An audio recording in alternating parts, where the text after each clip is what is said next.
श्री स्वामी समर्थ मैत्रिणींनो, स्वामी महाराज तुमच्या सर्व चांगल्या इच्छा पूर्ण करो हीच मी स्वामींच्या चरणी प्रार्थना करते आणि आजच्या या नवीन व्हिडिओला सुरुवात करते। प्रत्येकाला एक कुलदैवत किंवा कुलदेवी असते आणि कुलदेवतेची कृपा आपल्या घरावर राहावी यासाठी प्रत्येकजण कुलधर्म कुलाचारही करत असतात।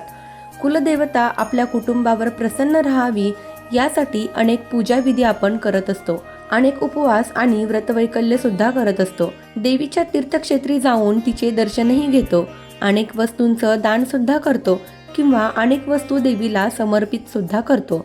तर मित्रांनो, आपल्या घरातील वातावरण सुखमय राहावं, कोणत्याही प्रकारची अडचण कोणत्याही कामामध्ये येऊ नये, अपयश आपल्याला येऊ नये यासाठी आपल्या कुलदेवतेचा कृपाशीर्वाद आपल्यावर असणं अत्यंत गरजेचं आहे। कुलदेवता म्हणजे आपल्या कुळाची आई असते। अनेक जण कुलदेवीच्या तीर्थक्षेत्री जात असतात, आपल्या बरोबर नारळ, फूल, हार किंवा एखाद्या पदार्थाचा नैवेद्य घेऊन जातात। साडी, ब्लाऊज पीस अशा वस्तू सुद्धा घेऊन जातात आणि देवीला अर्पित करतात। परंतु आपल्या कुलदेवीला नेमकं काय आवडतं, कोणती वस्तू आपण बरोबर घेऊन जायची आहे याविषयी या व्हिडिओमध्ये आपण जाणून घेणार आहोत। पण त्याआधी चॅनलवर जर नवीन असाल तर आपल्या चॅनलला नक्की सबस्क्राईब करा। मित्रांनो, जी वस्तू मी सांगणार आहे ती जर तुम्ही कुलदेवतेच्या दर्शनाला जाताना तुमच्या बरोबर घेऊन गेलात तर नक्कीच कुलदेवता तुमच्यावर प्रसन्न होईल, तिचा कृपा आशीर्वाद तुम्हाला मिळेल। तुम्ही तुमच्या कुलदेवतेच्या दर्शनाला कोणत्याही दिवशी जाऊ शकता, परंतु जेव्हा तुम्ही तिच्या तीर्थक्षेत्री जाणार असाल त्यावेळी तुम्ही तुमच्या घरातून जात असताना तुमच्या घरातल्या देवतेची सुद्धा पूजा करणं आवश्यक आहे। कोणाची कुलदेव असतील तर कोणाची कुलदेवी असेल, तर कुणाकुणाला कुलदेव आणि कुलदेवी असे दोन्ही असतात। तर तुमच्या कुळधर्म कुळचाराप्रमाणे तुम्ही तुमच्या देवतांची पूजा अर्चना करूनच घरातून बाहेर पडायचं आहे आणि कुलदेवतेला प्रार्थना करायची आहे की मी तुझ्या दर्शनाला येत आहे, तुझ्या घरी येत आहे आणि येताना मी माझ्याबरोबर माझ्या हातून घरी बनवलेला नैवेद्य तुझ्यासाठी घेऊन येत आहे।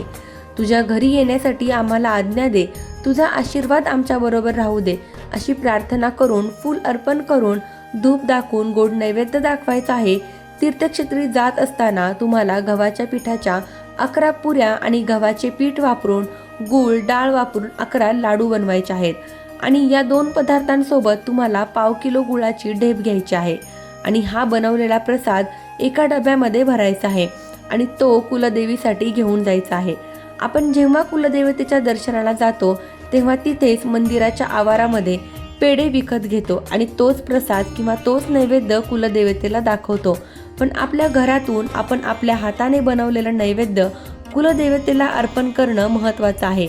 मी मगाशी म्हटलं तसं कुलदेवता ही आपल्या कुळाची आई असते आणि मग आपण आपल्या आईसाठी आपल्या हाताने एक पदार्थ बनवून घेऊन जाऊ शकत नाही।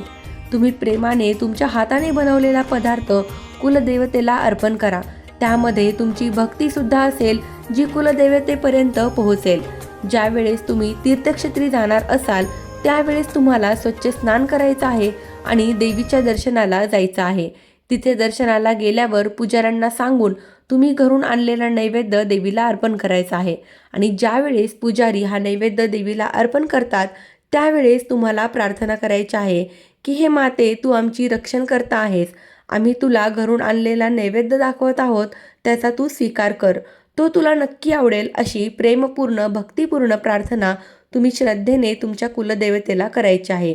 थोडा वेळ प्रसाद तिथे ठेवल्यानंतर तुम्हाला हा प्रसाद घ्यायचा आहे आणि घरी आल्यानंतर तो तुमच्या मित्रपरिवाराला, तुमच्या नातेवाईकांना द्यायचा आहे। त्याचबरोबर थोडा प्रसाद गाईला सुद्धा नक्की खाऊ घालायचा आहे। मंडळी, लक्षात घ्या की कुलदेवतेचे दर्शन करून आल्यानंतर कुलदेवतेचा अंश सुद्धा आपल्याबरोबर आपल्या घरी येतो, ही अशी ज्याची त्याची श्रद्धा आहे आणि त्यामुळे कुलदेवतेचा कृपा आशीर्वाद आपल्याला प्राप्त होतो। आजकाल दुकानात अनेक रेडीमेड नैवेद्य, पेढे, लाडू मिळतात, तेच देवीला अर्पण केले जातात। पण जर घरात आपण आपल्या हाताने बनवलेला पदार्थ देवीला अर्पण केला तर कुलदेवता आपल्यावर प्रसन्न होते। मोठ्या पदावर असणारा मुलगा जर आपल्या आईला हॉटेलमधून विकत आणलेले पदार्थ खाऊ घालेल तर आईला काय वाटेल? तर तेच, पण ज्या जागी जर मुलाने स्वतःच्या हाताने घरी अगदी दहीभात सुद्धा बनवला किंवा वरण भात जरी बनवला तरी तो खाताना आईला किती आनंद होईल, तिच्या डोळ्यातून अश्रुधारा वाहू लागतील, कारण आई प्रेमाची भुकेली असते, तसेच देवसुद्धा प्रेमाचा भुकेला असतो. प्रेम हीच अशी गोष्ट आहे ज्यामुळे आपण ईश्वरसुद्धा प्राप्त करू शकतो. आणि म्हणूनच कुलदेवतेला जाताना तुमच्या ऐपतीप्रमाणे तुम्हाला जमेल तसा एखादा गोड पदार्थ तुम्ही घेऊन जा आणि तो घरी आल्यानंतर सगळ्यांना वाटा. नक्कीच तुमच्यावर कुलदेवता प्रसन्न होईल. तर ही अत्यंत महत्त्वाची माहिती मला तुमच्यापर्यंत पोहोचवायची होती. माहिती आवडली असेल तर व्हिडिओला लाईक करा, शेअर करा आणि आपल्या चॅनलवरती जर नवीन असाल तर चॅनलला सबस्क्राईब नक्की करा. धन्यवाद. श्री स्वामी समर्थ.